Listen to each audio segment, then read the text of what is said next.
Okay, இந்த வீடியோவில் நம்ம என்ன டாபிக் பார்க்க போகிறோம் அப்படின்னு கேட்டிங்கன்னா வெர்னியர் கேலிப்பரை பற்றி தான் பார்க்க போகிறோம். ஸோ இந்த வெர்னியர் கேலிப்பர் அப்படிங்கிறது ஒரு மெஷரிங் இன்ஸ்ட்ருமெண்ட். ஸோ இந்த டாபிக் ஃபுல்லாக வந்து மெட்ராலஜியில் வரும்.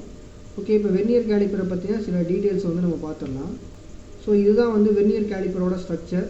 ஸோ இந்த வெர்னியர் கேலிப்பரில் என்னென்ன பார்ட்ஸ் எல்லாம் இருக்கும் அப்படின்னு பார்த்தீங்கன்னா, ஒரு ஸ்டேஷ்னரி ஜா இருக்கும், அதே மாதிரி மூவிங் ஜா ஒன்று இருக்கும், மெயின் ஸ்கேல் ஒன்று இருக்குது, அதுக்கப்புறம் வெர்னியர் ஸ்கேல் இருக்கும், அட்ஜஸ்ட்மெண்ட் ஸ்க்ரூ இருக்கும், டெப்த் ராட் இருக்கும். ஸோ இதெல்லாம் வந்து மெயின் பார்ட்ஸ் அப்படின்னு சொல்லலாம். ஸோ நம்ம வந்து மெஷர் பண்ணுறது அப்படின்னு பார்த்தீங்கன்னா இந்த ஜாஸுக்கு இடையில வந்து நம்ம மெஷர் பண்ணுவோம். இப்போ அவுட் சைடு டயாமீட்டர் என்ன லென்த் அந்த மாதிரி மெஷர் பண்ணுறோம் அப்படின்னா இந்த ரெண்டு ஜாஸ்க்கு இடையில வந்து என்ன பண்ணுவோம்னா ஒர்க் பீஸை வச்சுருப்போம். அதே மாதிரி இன்னர் டயாமீட்டரை மெஷர் பண்ணுறதுக்கு மேலே இருக்கக்கூடிய இந்த ஜா வந்து பயன்படுத்துகிறாங்க. டெப்த்தை மெஷர் பண்ணுறதுக்கு இந்த டெப்த் ராடை வந்து பயன்படுத்துகிறாங்க. இதெல்லாமே வந்து அவுட்லைன், வெர்னியர் கேலிப்பரோட அவுட்லைனை வந்து நான் சொல்லியிருக்கிறேன். ஸோ அடுத்து பார்த்தீங்கன்னா இந்த வெர்னியர் கேலிப்பரை கண்டுபிடிச்சது யார் அப்படின்னு பார்த்தீங்கன்னா பியரி வெர்னியர் அப்படின்னு சொல்லக்கூடியவர். ஸோ இந்த பியரி வெர்னியர் அப்படிங்கிற ஒரு ஃப்ரெஞ்சு மேத்தமெட்டிஷியன். இவர் தான் வந்து இந்த வெர்னியர் அப்படிங்கிற இன்ஸ்ட்ருமெண்ட்டை கண்டுபிடிச்சிருக்காரு. ஸோ அதனால் அவரோட பேரையே வந்து வச்சுட்டாங்க. ஸோ இப்போ வந்து இவர் ஃப்ரெஞ்சு நாட்டை சேர்ந்தவர். ஸோ இதுலேருந்து நமக்கு என்ன தெரியுது அப்படின்னா இவர் வந்து ஒரு மேத்தமெட்டிஷியன். ஆனால் என்ன கண்டுபிடிச்சிருக்காரு, ஒரு சயின்ஸ் இன்ஸ்ட்ருமெண்ட், மெஷரிங் இன்ஸ்ட்ருமெண்ட்டை வந்து கண்டுபிடிச்சிருக்காரு. சம்மந்தமே இல்லாத மாதிரி படிச்சிருப்பாங்க, அதே மாதிரி கண்டுபிடிச்சிருப்பாங்க. ஸோ இந்த மாதிரியெல்லாம் இருக்குது. ஸோ அடுத்து பார்த்தீங்க அப்படின்னா இந்த வெர்னியர் கேலிப்பர்னால என்னென்ன மெஷர்மெண்ட்டெல்லாம் எடுக்க முடியும் அப்படின்னு கேட்டிங்கன்னா ரெண்டு மெஷர்மெண்ட். ஒன்று வந்து லீனியர் மெஷர்மெண்ட்டு, இன்னொன்று lateral dimensions. So linear dimension, lateral dimension ரெண்டுமே வந்து நம்ம இந்த வெர்னியர் கேலிப்பரை யூஸ் பண்ணி மெஷர் பண்ண முடியும். ஸோ இப்போ லீனியர் டைமென்ஷன், லேட்ரல் டைமென்ஷன்லாம் என்ன அப்படிங்கிறத நம்ம பார்த்துடலாம். ஸோ இப்போ இந்த ஒரு ராட் எடுத்துக்கலாம். இந்த ராடில் லென்த் இருக்கும், அதே மாதிரி டயாமீட்டர் இருக்கும். ஸோ இப்போ நீங்கள் லென்த்தை மெஷர் பண்ணுறீங்க அப்படின்னா வெர்னியர் கேலிப்பரில் ஒரு குறிப்பிட்ட அளவுக்கு ராட் இருந்துச்சு அப்படின்னா, அதோட ரேஞ்சுக்குள்ளே இருந்துச்சு அப்படின்னா இந்த ராடோட லென்த்தை வந்து நீங்கள் மெஷர் பண்ண முடியும். அதே மாதிரி இந்த ராடோட டயாமீட்டரை நீங்கள் மெஷர் பண்ணுறீங்க அப்படின்னா அதையும் வந்து நம்ம வெர்னியர் கேலிப்பரில் அந்த ரேஞ்சுக்குள்ளே இருந்துச்சுன்னா நம்மளால் மெஷர் பண்ண முடியும். இப்போ ரேஞ்ச் அப்படின்னு ஒன்று சொல்லுவாங்க. ரேஞ்ச் அப்படிங்கிறது இப்போ 0 to 25 mm அப்படின்னா 25 mm வரைக்கும் உங்களால் என்ன பண்ண முடியும், இந்த வெர்னியர் கேலிப்பரில் மெஷர் பண்ண முடியும். ஸோ அந்த 0 to 25 அப்படின்னு எடுத்துக்கிட்டிங்கன்னா 0 அப்படிங்கிறது மினிமம் மெஷர்மெண்ட்டு, அதே மாதிரி 25 அப்படிங்கிறது மேக்ஸிமம் மெஷர்மெண்ட்டு. ஸோ இந்த மாதிரி இருக்கும். ஸோ இப்போ இந்த ராட் எடுத்துக்கிட்டிங்கன்னா இதோட லென்த்தை வந்து நம்மளால் மெஷர் பண்ண முடியும், அதே மாதிரி டயாமீட்டரையும் இந்த வெர்னியர் கேலிப்பர்னால மெஷர் பண்ண முடியும்.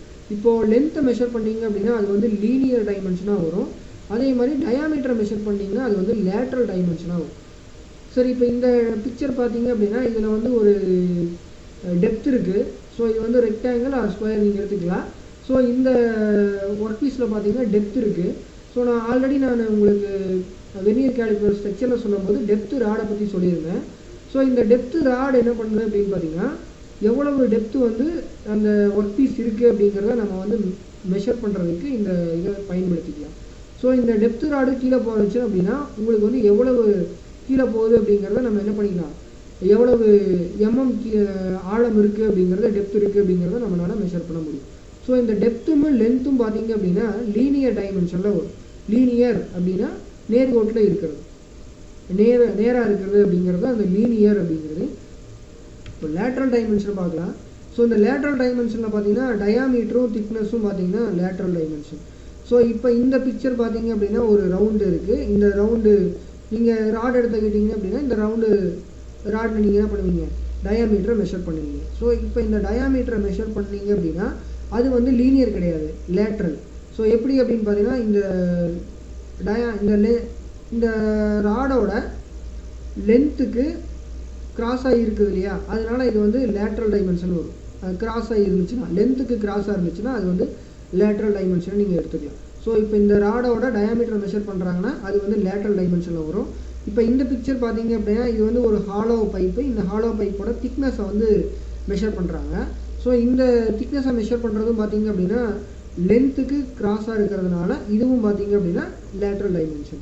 ஸோ திக்னஸ், டயாமீட்டர் ரெண்டுமே பார்த்தீங்கன்னா லேட்ரல் டைமென்ஷன். இந்த லேட்ரல் டைமென்ஷனை நம்ம இந்த வெர்னியர் கேலிப்பரை யூஸ் பண்ணி நம்மளால் மெஷர் பண்ண முடியும். ஸோ இந்த இடத்துல பார்த்தீங்கன்னா இந்த 0.05 mm சொல்லியிருக்காங்களே, இது வந்து லீஸ்ட் கவுண்ட். ஸோ இந்த வெர்னியர்னால இந்த 0.05 mm வந்து மெஷர் பண்ண முடியும்.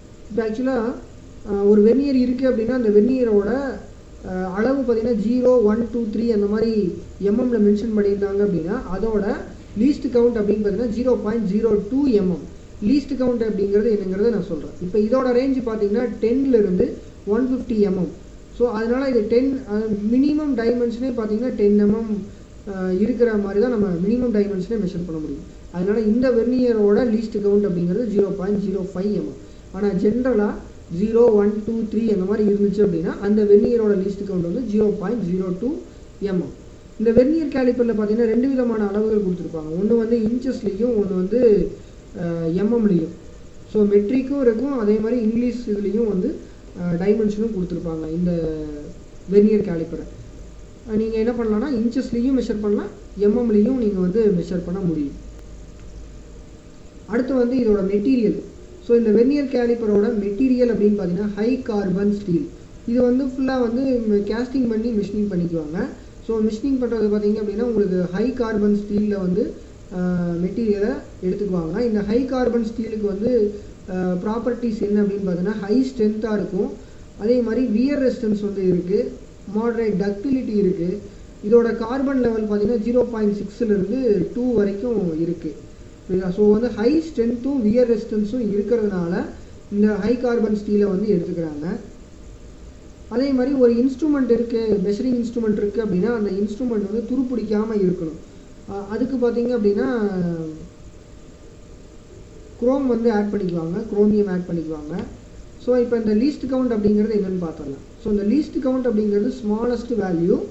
ஒரு இன்ஸ்ட்ருமெண்ட்டில் இது வந்து லீஸ்ட் கவுண்ட்டுன்னு சொல்லியிருப்பாங்க. அதுதான் வந்து அந்த இன்ஸ்ட்ருமெண்ட்னால் மெஷர் பண்ணக்கூடிய மிக குறுகிய அளவு. ஸோ மிக சின்ன அளவை மெஷர் பண்ணணும் அப்படின்னா அந்த இன்ஸ்ட்ருமெண்ட்டில் மெஷர் பண்ணோன்னா அது வந்து லீஸ்ட் கவுண்ட் அப்படின்னு எடுத்துக்கலாம். ஒவ்வொரு இன்ஸ்ட்ருமெண்ட்டுக்கும் லீஸ்ட் கவுண்ட் வந்து நமக்கு சொல்லியிருப்பாங்க. அந்த இன்ஸ்ட்ருமெண்ட்லேயே மெஷர் பண்ணி என்ன பண்ணியிருப்பாங்க, மீன் பண்ணியிருப்பாங்க. இப்போ இந்த இன்ஸ்ட்ருமெண்ட் இருக்குது, ஒரு வெர்னியர் இருக்குன்னா அதோட லீஸ்ட் கவுண்ட் 0.02 mm அப்படிங்கிற மென்ஷன் பண்ணியிருப்பாங்க. இதுக்கு முன்னாடி நம்ம பார்த்ததில் 0.05 mm இருந்திருக்கும். ஸோ ஒவ்வொரு இன்ஸ்ட்ருமெண்ட்லையும் அந்த ரேஞ்ச் இருக்கு இல்லையா, அதை பொறுத்து உங்களுக்கு இது மாறலாம். ஸோ இந்த வெர்னியர் கேலிப்பரில் பார்த்தீங்கன்னா 0.02 mm அப்படிங்கிறத ஜென்ரலாக நம்ம பயன்படுத்தக்கூடிய வெர்னியர் கேலிப்பரில் லீஸ்ட் கவுண்ட்டாக மென்ஷன் பண்ணியிருப்பாங்க. ஸோ இதுக்கு என்ன மீனிங் அப்படின்னு பார்த்தீங்கன்னா இந்த வெர்னியர் கேலிப்பரில் மிகச்சிறிய அளவாக வந்து நீங்கள் மெஷர் பண்ணக்கூடிய அளவு 0.02 mm அப்படிங்கிறது அதோட மீனிங். சரி, இந்த வெர்னியர் கேலிப்பரில் என்னென்ன டைப்ஸ் இருக்குது அப்படின்னு பார்த்தீங்கன்னா அவுட் சைடு வெர்னியர் இருக்குது. ஸோ இந்த பிக்சரில் காட்டியிருக்கக்கூடிய வெர்னியர் அப்படின்னு பார்த்தீங்கன்னா அவுட் சைடு வெர்னியர். அதே மாதிரி டெப்த்து வெர்னியர்னு ஒன்று இருக்குது. ஸோ இந்த மெயின் ஸ்கேலில் கட் பண்ணிவிட்டு என்ன பண்ணுவாங்கன்னா ஒரு டெப்த்து அளவை வந்து மெஷர் பண்ணுறதுக்குன்னே தனியாக வந்து டெப்த்து வெர்னியர் அப்படின்னு ஒன்று சொல்லியிருப்பாங்க. இந்த டெப்த்து வெர்னியரில் மட்டும் டெப்த்து வெர்னியரும் இருக்கும், டெப்த்து மைக்ரோமீட்டரும் இருக்கும். ஸோ அடுத்து பார்த்திங்கன்னா கியர் டூத் வெர்னியர். இது வந்து ஒரு கியர், ஸ்பர் கியர். இந்த ஸ்பர் கியரில் நம்ம என்ன பண்ண போகிறோம் அப்படின்னு பார்த்தீங்கன்னா பிச்சை மெஷர் பண்ணுறதுக்கு உங்களுக்கு கியர் டூத் வெர்னியர் தனியாக ஒன்று இருக்கும். அதுக்கப்புறம் டிஜிட்டல் வெர்னியர். ஸோ டிஜிட்டலாக வந்து உங்களுக்கு ரீடிங் காட்டும், அதுதான் வந்து டிஜிட்டல் வெர்னியர் அப்படிங்கிறது. ஸோ இந்த மாதிரி டைப் ஆஃப் வெர்னியர்ஸ் வந்து யூஸ் பண்ணிக்கிட்டு இருக்காங்க. ஸோ இப்போ நம்ம இந்த வீடியோவில் பார்த்தது எல்லாமே பார்த்திங்கன்னா வெர்னியர் கேலிப்பர் அப்படிங்கிற ஒரு மெஷரிங் இன்ஸ்ட்ருமெண்ட்டோட ஜென்ரலான கான்செப்ட்டு. ஸோ இது வந்து ரொம்ப யூஸ்ஃபுல்லாக இருந்திருக்குன்னு நினைக்கிறேன். அடுத்த வீடியோவில் பார்க்கலாம். பாய்.